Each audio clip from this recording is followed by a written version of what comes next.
Kaya po ng aming mga isda, kaya nagkakamatay, nababaon na sa putik. Yung kanilang mga hasang, punong-puno ng putik, kaya hindi na sila patay po yung isda dyan sa Saka po mababaw na talaga na yung aming dam.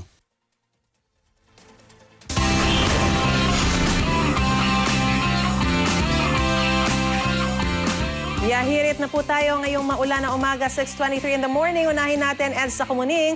Yung sa kaliwa po, papuntang Monumento, habang sa kanan naman po ay papuntang Makati City. Magkabilang lanes po ay medyo moderate to heavy na ang daloy ng mga sasakyan. Pero mas mabigat yung papuntang Makati. Kitang-kita naman natin sa ating mga screen na talagang pulang-pula na ang kulay dahil po sa dami ng mga sasakyan at talagang medyo mabagal na talaga ang usad sa mga sandali pong ito.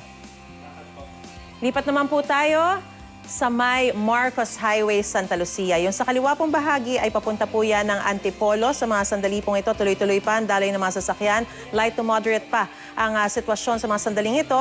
Yung sa kanang bahagi na